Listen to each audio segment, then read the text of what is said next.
ओम नमः शिवाय। स्वागत है आपके अपने यूट्यूब चैनल में। तो भक्तगणों, आज सावन का 6वां सोमवार है। धार्मिक मान्यताओं के अनुसार सावन के महीने में सावन सोमवार का व्रत रखकर अगर सावन सोमवार की कथा की जाए तो इससे जीवन में सभी दुखों का अंत होता है। साथ ही भगवान शिव अपने भक्तों की सभी मनोकामनाएं पूर्ण करते हैं। सावन मास भगवान शिव को समर्पित होता है। इस माह में सबसे विशेष होते हैं सावन के सोमवार व्रत। सावन सोमवार के व्रत 10 जुलाई से ही शुरू हो चुके थे। ऐसा माना जाता है कि अगर जीवन में कोई समस्या आ रही है, आर्थिक स्थिति खराब है या करियर में सफलता नहीं मिल रही है तो सावन सोमवार का व्रत करके और इस कथा को पढ़कर सभी जीवन के कष्टों को दूर किया जा सकता है। चलिए कथा की ओर बढ़ते हैं। एक समय की बात है, किसी नगर में एक साहूकार रहता था। उसके घर में धन की कोई कमी नहीं थी, लेकिन उसकी कोई संतान नहीं थी। इस कारण वह बहुत दुखी था। पुत्र प्राप्ति के लिए वह प्रत्येक सोमवार व्रत रखता था और पूरी श्रद्धा के साथ शिव मंदिर जाकर भगवान शिव और पार्वती की पूजा करता था। उसकी भक्ति को देखकर एक दिन माँ पार्वती प्रसन्न हो गई और भगवान शिव से उस साहूकार की मनोकामना पूर्ण करने का आग्रह किया। पार्वती जी की इच्छा सुनकर भगवान शिव ने कहा कि हे पार्वती, इस संसार में हर प्राणी को उसके कर्मों का फल मिलता है। जिससे भाग्य में जो हो वो उसे भोगना ही पड़ता है। लेकिन पार्वती जी ने साहूकार की भक्ति का मान रखने के लिए उसकी मनोकामना पूर्ण करने की इच्छा जताई।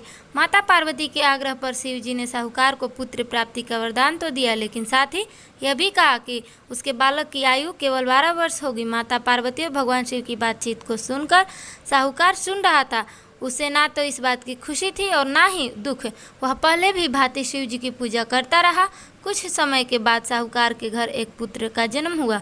वह बालक 11 वर्ष का हुआ तो उसे पढ़ने के लिए साहूकार ने काशी भेज दिया। साहूकार के पुत्र ने मामा को बुलाकर उसे बहुत सा धन दिया और कहा कि तुम इस बालक को काशी विद्या प्राप्ति के लिए ले जाओ और मार्ग में यज्ञ कराना।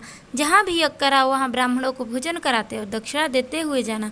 दोनों मामा भांजे इसी तरह यज्ञ कराते और ब्राह्मणों को दक्षिणा देते काशी की ओर चल पड़े। रात में एक नगर पड़ा जहाँ नगर के राजा की कन्या का विवाह था, लेकिन जिस राजकुमार से उसका विवाह होने वाला था वह एक कान से काना था। राजकुमार के पिता ने अपने पुत्र के काना होने की बात छुपाने के लिए एक चाल सोची। साहूकार के पुत्र को देखकर उसके मन में एक विचार आया। उसने सोचा कि क्यों न इस लड़के को दूल्हा बनाकर राजकुमारी से विवाह करा दूं। विवाह के बाद इसको धन देकर विदा कर दूंगा और राजकुमारी को अपने नगर को ले आऊँगा। लड़के को दूल्हे के वस्त्र पर पहनाकर राजकुमारी से विवाह कर दिया गया, लेकिन साहूकार का पुत्र ईमानदार था और उसे यह बात न्याय संगत नहीं लगी।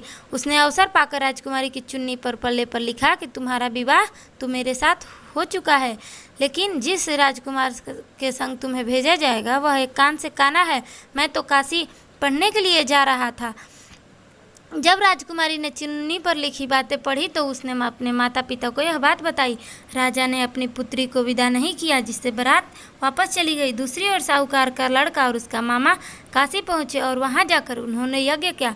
जिस दिन लड़के की आयु 12 साल की हुई उसी दिन यज्ञ रखा गया था।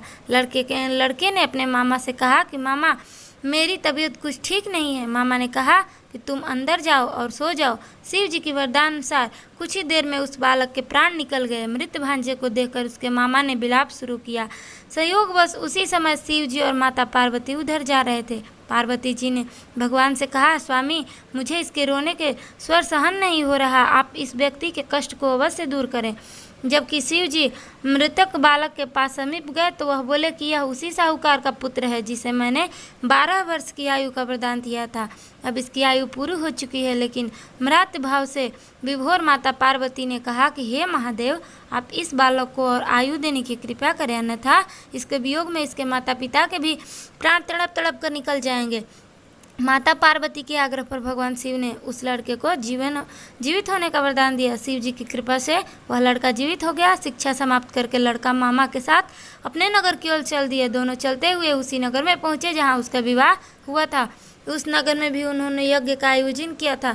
उस लड़के के ससुर ने उसे पहचान लिया और महल में ले जाकर उसकी खातिरदारी की और अपनी पुत्री को विदा किया।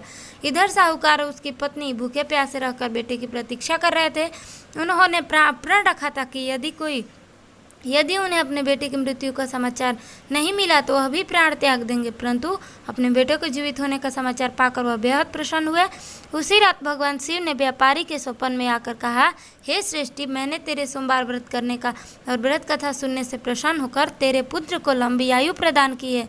इसी प्रकार जो कोई सोमवार का व्रत करता है, यह कथा सुनता है और पढ़ता है, उसके सभी दुख दूर होते हैं और समस्त मनोकामनाएं पूरी होती हैं।